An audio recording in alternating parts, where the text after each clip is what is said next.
Fala, concurseiro! Estou aqui nos estúdios do DP Podcast com o professor Diego Pureza e a gente vai falar hoje sobre o marketing enganoso, o marketing mentiroso que existe no mundo dos concursos. Fala aí, Diego.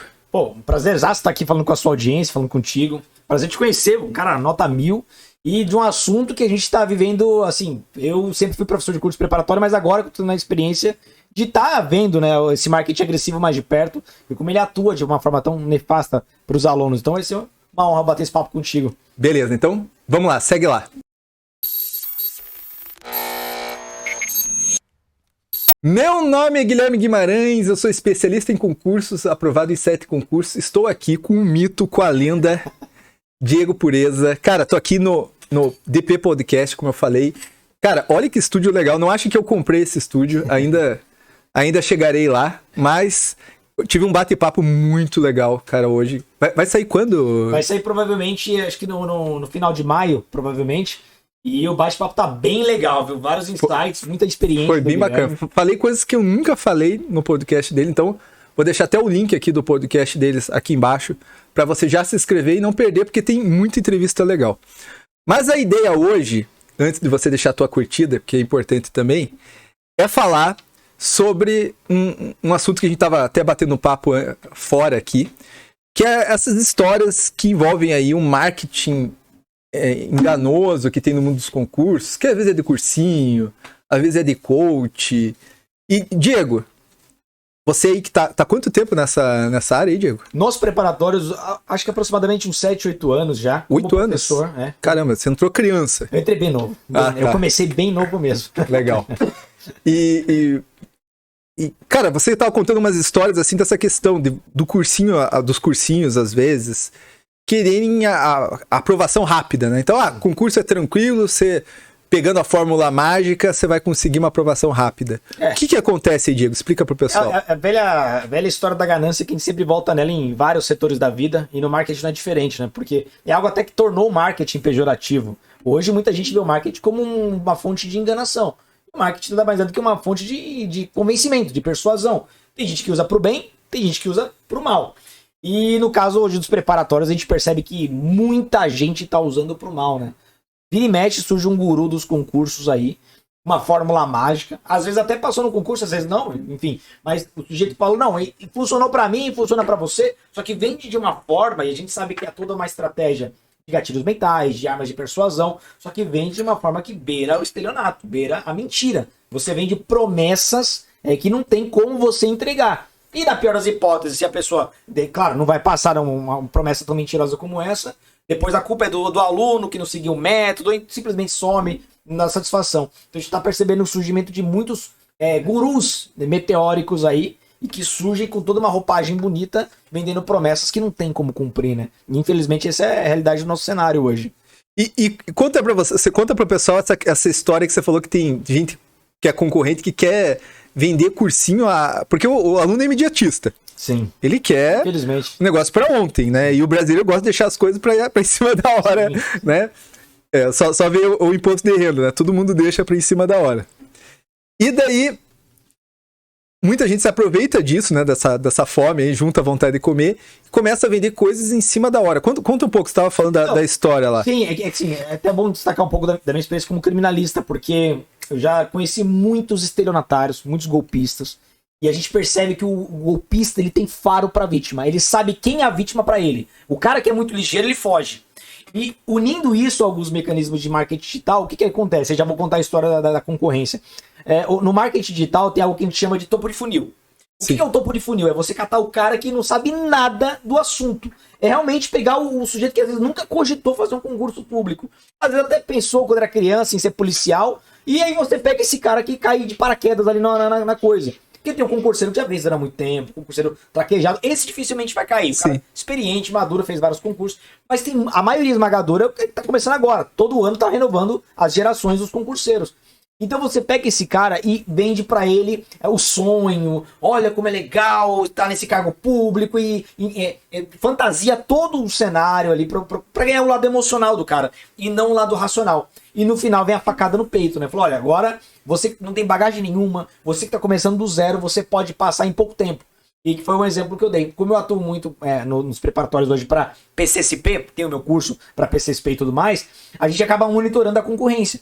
E o que eu vi foi bizarro, porque quando publicou o edital, até conversei com a minha equipe, nós não vamos abrir mentoria. Não vai ter. Por quê? Porque a gente sabe que não vai vender milagre. Não tem como o cara começar do zero e em 2, 3 meses faltando para a prova passar. Sim. Só que quando a gente olhou pro lado e a gente viu a concorrência, a cada 2 semanas abria uma turma de mentoria e prometia, falou, não, olha, se você não tem bagagem nenhuma, você veio do zero, fez uma escola pública ruim, não sabe, é analfabeto, em 2 meses você consegue passar, dá tempo tal, e às vezes conta uma história que às vezes nem é verdadeira, ou pega um exemplo isolado de um cara que descontextualiza, Sim. Pega lá um aprovado que passou em 2, 3 meses, 4 meses, mas é um cara às vezes tem uma baita bagagem, veio de outros concursos, ou teve um bom ensino médio, uma boa estrutura familiar, uma boa estrutura financeira, educacional e tudo mais, e conta aquela exceção como se fosse a regra. E aí, muitos podem perguntar, pô, Diego, mas aí é conversa pra boi dormir, né? Vai derrubar, o cara tem que ser muito bobo, muito ingênuo. Não é. Às vezes o cara não é do mundo dos concursos. Ele não sabe o que é concurso público. Ele não sabe o que tem que pagar, qual preço tem que pagar pra chegar lá numa aprovação, das limitações, das próprias limitações. Então ele compra essa ideia. Tem muita gente que cai em esquema de pirâmide financeira, tem gente que cai em golpe day trade, que da noite pro dia vai ficar rico só fazendo transações, vende, compra.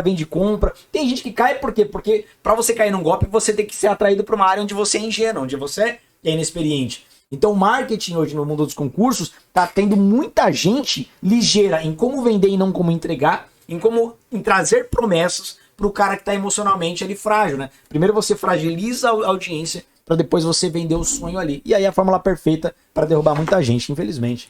Até tava lembrando com o Diego aqui que tinha um cara aí no mundo dos concursos que ele fez um negócio que era criminoso. Até mostrei para você, né? Ele fez o seguinte, ele criou uma página falsa do G1, assim, todas as cores do G1, colocou um texto que havia uma pesquisa feita pela USP, então, tentando criar autoridade, né? Isso, acho que é autoridade, argumento de autoridade, né, que tem no marketing, e falou que tinha sido feita uma pesquisa e que o melhor curso era o dele. Colocava o dele em primeiro lugar, colocava um percentual lá, 97% de aprovado, certo? 97% de... Imagina, 90... Cara, se tiver um curso que tiver 97% de aprovados, o curso é mágico. Cara, porque... É de Santos ali, né? Porque até o cara sem vontade que chega lá vai passar. Então ele criava tudo isso daí e ele mandava para vender. E eu recebi isso em curso de professor, em grupo de WhatsApp de professor. Falando, olha que interessante essa pesquisa. Meu irmão mandou para mim. Professor acreditando, né? Professor acreditando na pesquisa. Então a gente tem que estar muito atento, né? E aí fica uma pergunta para mim que eu acho que o Diego vai responder muito bem. Como que a gente combate isso e como a gente não cai nesses golpes, cara, professor? Vamos lá, é difícil porque você tem uma metralhadora de informações falsas o tempo todo de um lado e do outro você querendo falar a verdade, mas que pouca gente quer ouvir. É uma verdade inconveniente, né? Porque o que é mais doce pro ouvido do cara que tá pesquisando? O mais doce vai passar em 3 meses, em 2 meses, sem bagagem nenhuma. Então, esse cara que já tá contaminado, ele vai pesquisar e ele vai buscar aquilo que ele quer ouvir. Ele fecha os olhos, ele fecha os ouvidos para aquela informação que às vezes é a verdade. Então, muita gente nesse caminho acaba sendo enganado. Mas o jeito sempre é buscar a fonte de pesquisa. Por exemplo, esse caso que você trouxe, depois você me mostrou, que absolutamente tudo era mentiroso. A imagem do G1 era mentirosa, o jornalista que teria feito supostamente, nem existe jornalista, tudo mentiroso. Então, com o mínimo de pesquisa, eu sei que hoje é difícil, porque hoje a gente está vivendo uma geração de pessoas que só lê o título da notícia. Exatamente. Mas se você for pesquisar a fonte para tomar uma decisão de vida, se você vai dar para concurso público, é uma decisão de vida muito importante. Pô, pesquisa se aquilo é verdade, pega depoimento de pessoas que passaram, depoimento de pessoas que reprovaram, de ex-alunos daquele curso, se realmente é aquilo mesmo. Então, sempre a transparência, a pesquisa acaba sendo um antídoto para isso. E tem o Reclame Aqui, né? Tem sites, tem hoje em dia a internet propiciou isso, né? Essa enganação, né? Mas também ela propicia que você pesquise, e tem que pesquisar. Cara, pelo sim, pelo não, acho que o melhor caminho é o não. Não acredita. Não. Contesta. Contesta, inclusive, a gente. Uma coisa que eu já vi em cursinho. Cara, professor falando que passou em concurso que não passou. Eu conheci professor falando histórias. Passei na PF contando história. E o cara não passou. Eu fui pesquisar, não passou.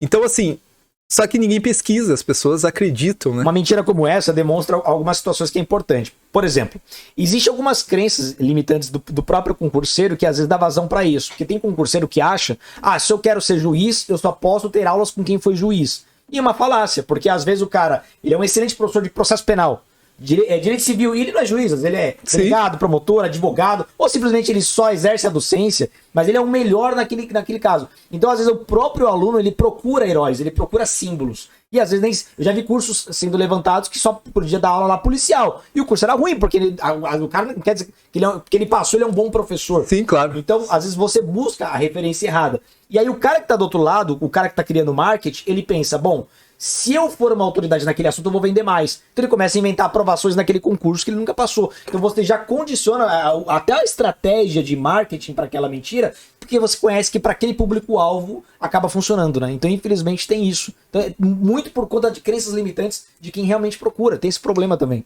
Perfeito.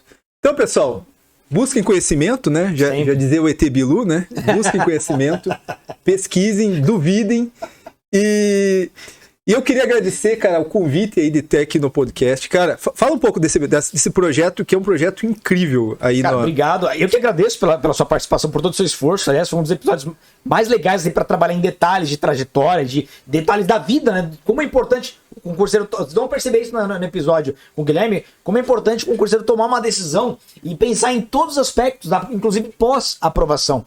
O Guilherme falou muito sobre isso. Mas o nosso projeto é basicamente o seguinte, a ideia no podcast é trazer um formato descontraído, num formato mais leve, histórias de pessoas que passaram pela trajetória que hoje vocês estão trilhando, né? Vocês estudando, às vezes com dificuldade. Então a ideia é trazer pessoas que venceram dificuldades, trazer alguns insights, dicas, às vezes, de como aplicou determinado método, atuação na carreira, se era aquilo que esperava, histórias legais, histórias engraçadas, de uma forma leve. Ou seja, o concurseiro ele precisa também relaxar às vezes, desestressar. Então por que não transformar conhecimento, conselhos, esses insights, de uma forma leve, de entretenimento mesmo? Então a ideia do podcast é justamente isso. No momento de alívio para o concurseiro, numa pausa para os estudos, você realmente colher experiência, colher conselhos de pessoas que passaram pelo que vocês estão passando hoje. Então é um projeto promissor, começou há pouco tempo, e se Deus quiser vai crescer muito. A ideia realmente é transformar vidas. Então, quem tiver interesse, quiser se inscrever, assistam lá. Deixar aqui embaixo aqui, né? Isso, em breve o episódio, dependendo do dia que vocês estiverem assistindo o vídeo, já vai estar lá o episódio completo do Guilherme, os cortes também. Enfim, a ideia é agregar ainda mais na vida do concurseiro. Beleza. Meu irmão, obrigado, cara. Obrigado pelo convite, obrigado pelo estúdio aqui, que é maravilhoso. E é isso daí, pessoal. Bora estudar. Valeu, pessoal. Valeu, até mais. Pessoal.